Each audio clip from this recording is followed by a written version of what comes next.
भगवान श्री कृष्ण की मधुर बाल लीलाएं। वृक्षों के टूट जाने पर भी श्री कृष्ण को अक्षत पा करके नंद आदि का उल्लास।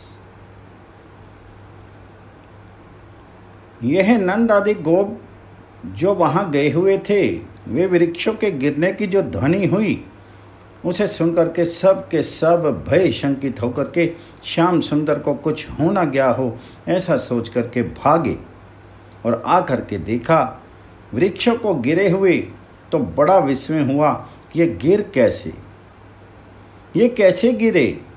इतने बड़े वृक्ष, तूफान आया नहीं, जोर की आंधी आई नहीं, वर्षा हुई नहीं, अकस्मात बहुत जोर की बिजली नहीं गिरी, मतवाले हाथी भी नहीं आए कि गिरा देते, झकझोर कर देते। तो ये घटना घटी कैसे? गिराया तो किसने गिराया? अब वहाँ इनके मन में आया नहीं कि यहाँ किसी की करतूत होगी, पर यह देखा कि बच्चे खड़े हैं और बच्चों के मन में डर नहीं है, बच्चों के शिष्यों के मुख पर मुस्कुराहट है। उनके मन में आया कि कन्हैया मजे में। अगर कन्हैया मजे में नहीं होता तो इन बच्चों का मन प्रसन्न नहीं होता। इनके मुख पर प्रसन्नता है, आश्चर्य है, और जल्दी से कन्हैया की करतूत कहने की लगी कि बाबा से कह देंगे सारा काम इसने किया, इस कन्हैया ने किया। कन्हैया कहीं दिखा नहीं तो एक बच्चा आ गया और हाथ पकड़ करके बोला, बाबा देखो देखो कन्हैया वहाँ बैठा है। ब्रजराज ने देखा, आगे बढ़े और देख करके दंग रह गए। उनके मन में ऐसी कल्पना थी नहीं। अनुपम झांकी, नई झांकी, पेट में रस्सी बंधी और रस्सी से पीछे उखल बंधा और अपने दोनों घुटनों को, हाथों को पृथ्वी पर टेके, कभी जरा उखल को खींच लेते हैं और कभी थक करके बैठ जाते हैं। इस प्रकार की मुद्रा में भगवान जी को देखा और देखा इनके नेत्रों में डर लगा कन्हैया को कि मटका फोड़ दिया था, सारा दही बहा दिया था, मक्खन सारा बंदरों को बांट दिया था, अनर्थ हो गया। और मैया ने डांटा था, कहा था कि भाग, देखे कहाँ जाएगा। मैया ने जाते समय कहा था कि तेरे में ताकत हो तो भाग, मैं तुझे बांध देती। बंधा तो था, अब बाबा डांटने लगे तो डर गए श्याम सुंदर कि बाबा ने कहीं आकर के डांटा तो बड़ी मुश्किल होगी। मैया डांटती तो बाबा के पास चले ही जाते, उनकी गोद में घुस जाते। अब बाबा ने भी डांटा तो अब क्या होगा? इनसे सब ने कह दिया होगा कि कन्हैया ने बड़ा उधम मचाया, तमाम मटके फोड़ डाले, ये उत्पाती है, उद्यमी है, तो डर के। श्याम सुंदर को इस रूप में देख करके नंद बाबा के मन में आया कि इससे कुछ कहना नहीं है। अगर बच्चा कहीं और डर गया आगे तब ठीक नहीं होगा। उनके मन में स्नेह उमड़ा कि बच्चा कहीं डर गया तथा इनके मन में और भय हो गया तो बीमार पड़ जाएगा। भय तो बीमारी होती है, अगर कहीं बीमार हो गया तो बड़ी मुश्किल होगी। इसलिए बाबा कुछ बोले नहीं और आगे बढ़े। मन में पहले यही आया कि हे नारायण, तूने रक्षा की बच्चे की। उखल से बंधा बेचारा कहीं भाग नहीं सकता था। ये पेड़ गिरे, कहीं डाली ही ऊपर गिर गई होती तो क्या अनर्थ हो जाता। फिर पास ही ऊपर गिर गई होती, फिर पास जाकर के बाबा कुछ बोले नहीं, मुख पर जरा मुस्कुराहट आ गई।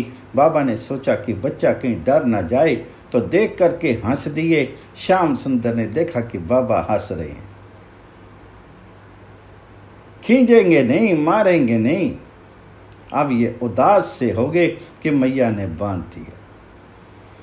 अब वह पास आ गए, डर निकल गया, बाबा के प्रति विश्वास हो गया। वे पास गए और पास जाकर के नंद बाबा ने तमाम अंगों को देखा, हाथ चिल्ला चिल्ला करके पैरों को देखा, हाथों को देखा, सिर को देखा, कहीं खरोंच भी नहीं।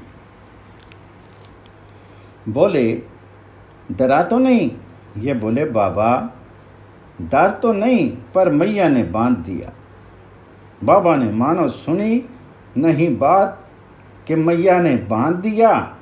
अब ब्रजराज नारायण की उपासना करने लगे कि भगवान ने बड़ा अच्छा किया, नारायण की बड़ी कृपा हुई, नारायण की कृपा से ही ये बच गया, नहीं तो आज बचने की कोई संभावना थी नहीं।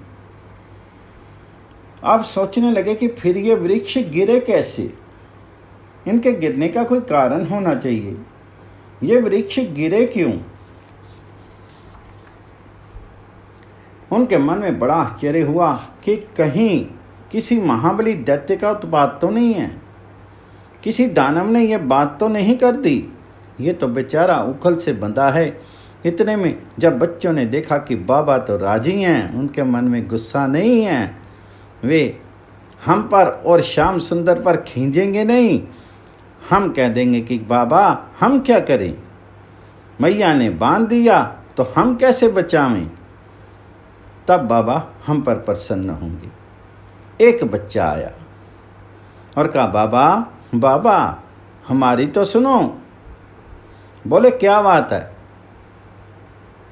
बच्चा कहने लगा हम तो यहाँ पर खड़े ही थे, सब बात कर रहे थे, इन वृक्षों को किसी ने उखाड़ा नहीं। बाबा ने पूछा बताओ किसने उखाड़ा?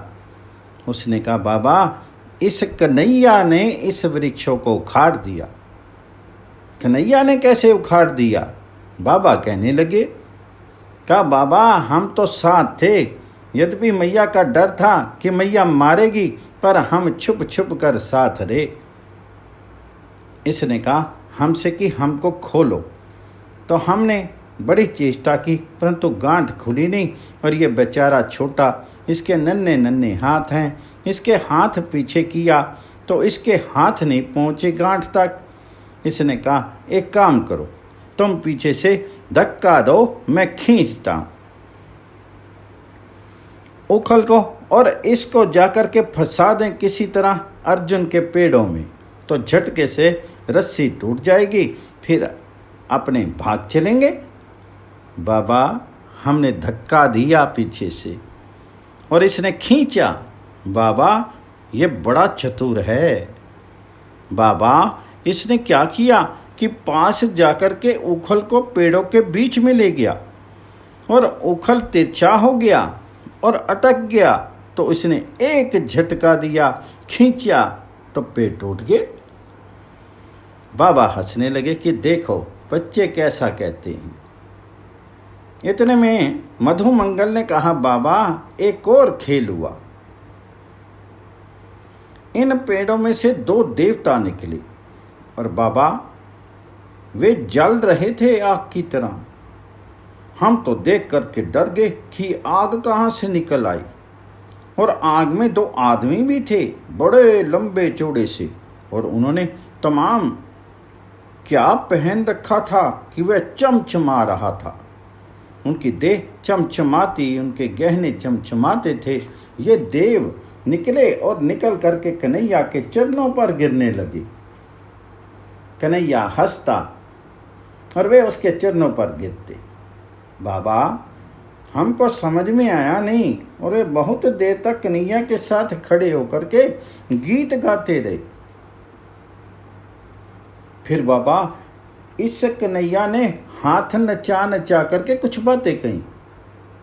बाबा क्या कहा सो हमें पता नहीं, पर कहा जरूर। इतने में सुबल उठा और कहा मैं बताऊं बाबा। हम सब ने देखा कि दोनों निकले और कन्हैया से बात करके फिर हाथ जोड़ करके उन्होंने कन्हैया की फेरी दी चारों तरफ। हम लोग तो भागे, डर गए कहीं हमें पकड़ ना लें। फिर हमारी फेरी दे करके यहाँ की धूली ले ले करके सिर पर डालने लगे। बाबा हम तो चकित हो गए, ये क्या हो रहा है? ये तमाशा कन्हैया कर रहे हैं। अब बच्चों के मन में ना भय है ना आश्चर्य है। उनके मन में ये बात आई ही नहीं कि ये श्री कृष्ण भगवान का ऐश्वर्य है। ये भगवान जी को सखा मानते हैं। ये देवता ना मालूम क्या चीज हैं, देवताओं का नाम भर सुना था। श्री कृष्ण के बल से कोई वृक्ष उखड़े हों, ये बात उन बच्चों के मन में नहीं थी। उनको ना तो आश्चर्य था और ना उनके मन में भय था। वे तो समझ ही लिए कि कन्हैया ऐसे ही करता। वह क्या उखाड़ पाएगा? वहाँ कुछ याज्ञिक ब्राह्मण आए थे। इन याज्ञिकों के मन में बहुत कुछ जची नहीं। वे समझने लगे कि क्या बात है, ये बच्चा तो उखाड़ सकता नहीं और इसमें ईश्वरता है नहीं। जो भक्त नहीं होते, केवल विद्वान होते हैं, वे फंसते हैं तर्क जाल में। ये यहाँ दिखलाया है। कुछ लोग जो वहाँ पर आए थे, उन लोगों ने देखा, उनके मन में ये बात जची कि श्री कृष्ण ने वृक्षों को उखाड़ डाला। और ये श्री कृष्ण जो हैं, ये तो जब 6 दिन के थे तो पूतना को मार दिया था और त्रिनावर्त को इसने मार दिया था।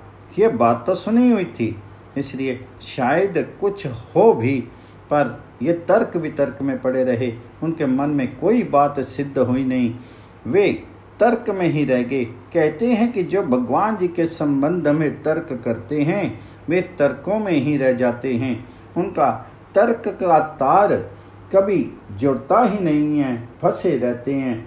ना वे भजन कर सकते हैं और ना भगवान जी की ईश्वरता को जान करके उनके तत्व को ही जान सकते हैं। वे ठीक निश्चय नहीं कर सके। अब नंद बाबा से बच्चों ने फिर आकर के कहा, बाबा देखो, हम सच बताते हैं, तुम हमारी बात मानो। नंद बाबा फिर हंस पड़े।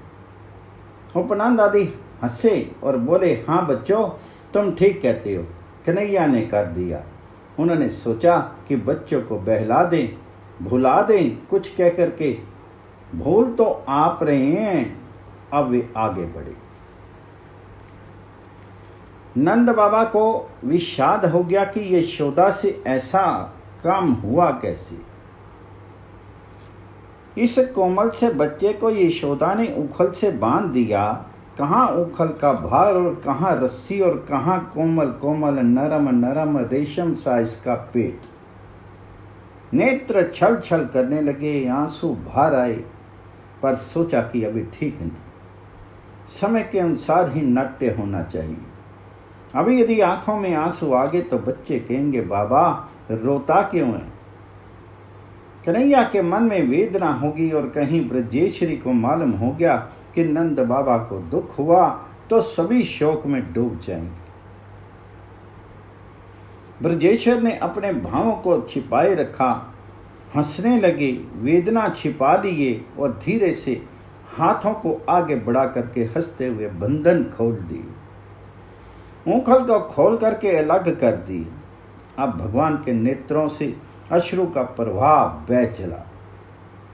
पहले आंसू नहीं आए, जब खोलने के लिए हाथ बढ़ाया तभी आंसू आ गए, प्रेम के आंसू। ये बाबा प्रेम करता है, मैया में तो प्रेम है नहीं। बाबा के प्रेम को देख करके उनके आंखों में आंसू आ गए। फिर ब्रजेश्वरी की आंखों में भी प्रेम अश्रु आ गए। अब बाबा ने कन्हैया को उठा लिया और गोद में ले लिया। अब आंसुओं से श्याम सुंदर का सिर घुलने लगा, अभिषेक होने लगा। ये अश्रु अभिषेक है। ये विचित्र बात है कि प्रेम का अभिषेक आंसू से हुआ करता है। अब भगवान जी का मस्तक नंद बाबा छाती में छिपाए हुए हैं और आंसू का प्रवाह बह रहा है, उससे भगवान जी का मस्तक अभिषेक हो रहा है। अब ये रो करके अपना दुख मिटा रहे हैं, बार बार जोर से रो। अब अनजान से बन करके बाबा पूछने लगे कि बेटा, वह कौन दुष्ट बुद्धि ऐसा है जिसने तुमको इतना हठ करके बांध दिया। वह दुष्ट बुद्धि कौन प्राणी है जिसने तुमको बांध दिया। अब जब इतना लाड मिला श्याम सुंदर को तो हंसी आ गई। बच्चों का दुख स्थायी नहीं होता, हंस दिए और धीरे से कान में बोले, बाबा तात माते ही बीती, मैया ने बांधा। किसी ने क्यों बांधा? बोले, नाम तो तुम जोर से लेता नहीं। कान में कहा कि बाबा मैया ने बांधा। नंद बाबा ने बात बदल दी। नंद बाबा को अनुमान है कि ब्रज रानी को बड़ी वेदना होगी। नंद रानी को बड़ा दुख तो हो ही रहा है। वे दौड़ी आई। उनका लज्जा के मारे सिर बड़ा नीचा हो रहा था। बच्चे के दुख से अपने को बड़ा दुखी मान रही है कि मैं अगर नहीं बांधती तो ऐसा नहीं होता। क्या हुआ? मटके फूट गए थे। कौन सी ऐसी बात थी? और जानती है कि मटके के लिए ही बांधा था। पर लोग तो यही कहेंगे कि नंद रानी इतनी कंजूस है कि बच्चे ने मटके फोड़ दिए तो इसे कोमल कोमल अंग वाले को बांध दिया। मैया को बड़ा दुख हुआ। पागल सी होकर के, विक्षिप्त होकर के मैया एक तरफ बैठ गई। नंद बाबा ने समझ लिया कि अब कुछ कह देना यशोदा के लिए घाव पर नमक लगाने जैसा होगा। यशोदा को बड़ा धक्का लगेगा कि कृष्ण ने ये कहा। कन्हैया को सहलाने लगे और उस प्रसंग को टाल दिया और मैया के पास इनको ले गए। अब इनको सस्ती वाचन करवाना है, बच्चे का हित देखना है। जमुना जी पर ले गए, स्वयं स्नान किया, बच्चे को स्नान करवाया, ब्राह्मणों को बुलाया, सस्ती वाचन करवाया, फिर स्वर्ण दान दिया, गौ दान दिया और गुरुजनों का आशीर्वाद लिया। बच्चे को आशीर्वाद दिलवाया, तब घर लौटे। आज नंद रानी की दशा तो वही विचित्र होगी। वह तो चुपचाप बैठी रो रही है, अनशन किए बैठी है, कुछ करने का मन ही नहीं करता। अब जब घर लौट आए तो नंद बाबा ने बड़े प्रेम से लाला को हाथ फेर करके पूछा कि लाल, जाओगे मैया के पास? तात समात्रम यास्यसि, रूठे हुए बोले, नहीं जाऊंगा। बोले, बेटा तुम्हें सम्यान गमिष्यामि, अब तो बाबा तुम्हारे ही पास रहकर दिन काटूंगा, मैया के पास जाऊंगा नहीं। बूढ़ी बूढ़ी गोपियां पास थी। वे हंस करके बोली, स्तनम कस्य पास्यसि, दूध कहाँ से पियोगे? तब मानो रोष में दोनों गाल फुला करके बोले, नहीं चाहिए माँ का दूध, बाबा मिश्री मिला देंगे और ध्रोष्ण दूध, गैया से निकला गरम गरम दूध भी पी लूँगा। गोपियाँ जान रही हैं कुछ हुआ तो नहीं, वृक्ष टूट गए तो टूट गए। मैया भी शांत हो गई तो गोपियाँ कुछ चिढ़ाती हुई बोली, कैन क्रीडिष्यसि, खेलोगे किसके साथ? मैया ही तो खिलाती है। कन्हैया ने अपनी दोनों भुजाएं उठा करके नंद बाबा के गले में डाल दी। बोले, बाबा के साथ खेलूंगा और दाऊ भैया को भी साथ ले लूंगा। ब्रजेश, नंद बाबा के होठों पर मुस्कान आ गई। बोले, एक काम बेटा तू करेगा ना? बोले, क्या?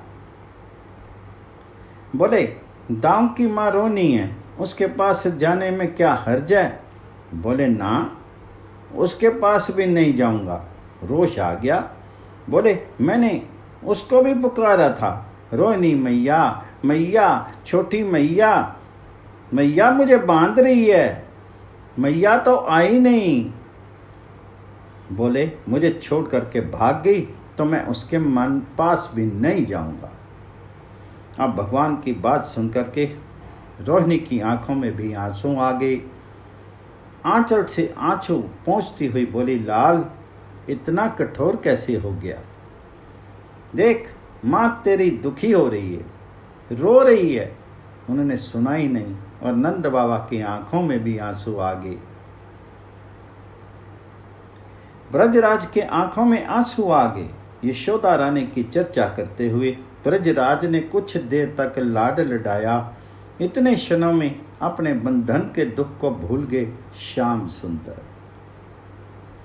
बच्चा है, शिशु लीला है, अपने आप को भूल गए। अब माँ याद आ गई। बोले मैया कहाँ है?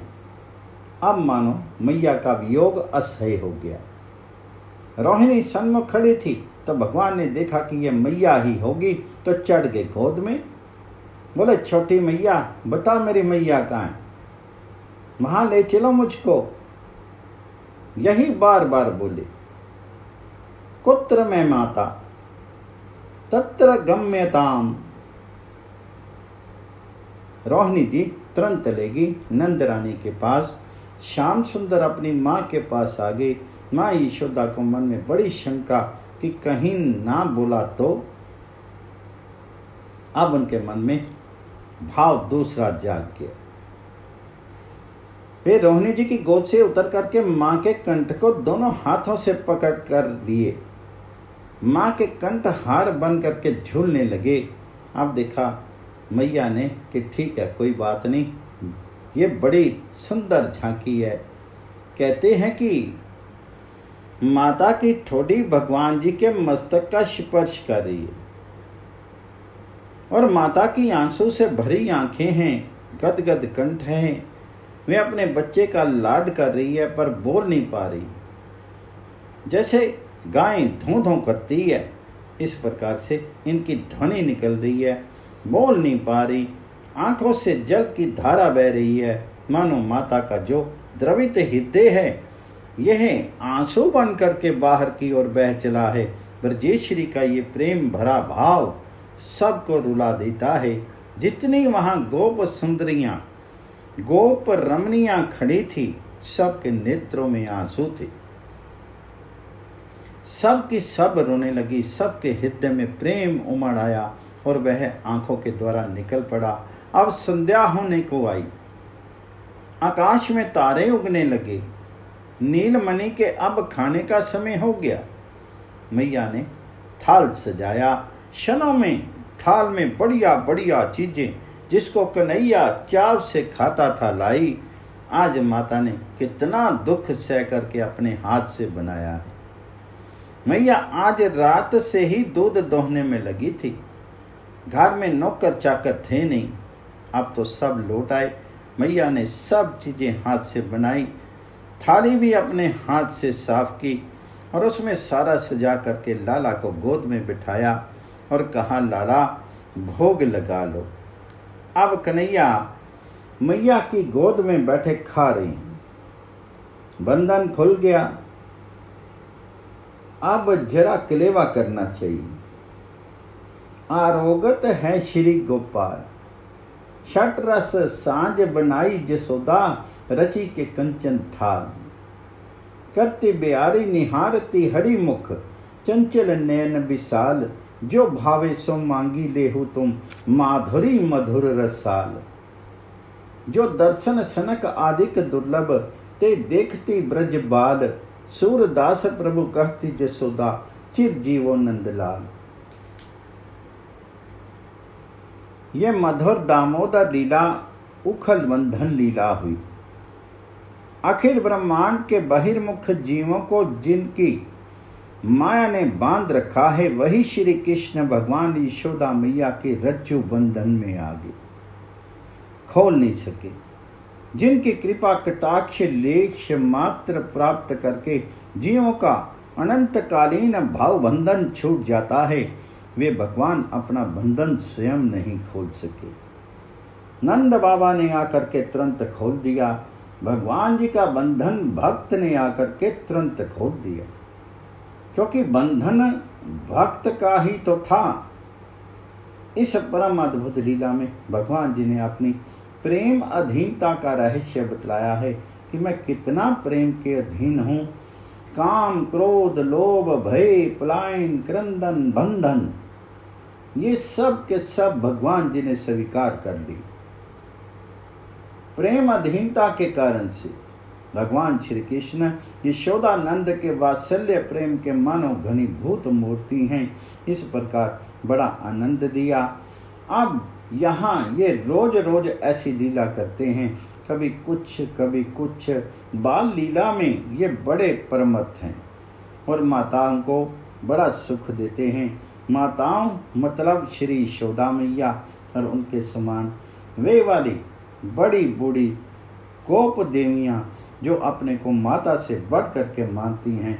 यहाँ 3 श्लोकों में भगवान जी की उन लीलाओं का वर्णन किया है। सूरदास जी इत्यादि ने उसे देखा है और बड़े विस्तार से उन पर लिखा है। बाल कृष्ण भगवान जी की जय।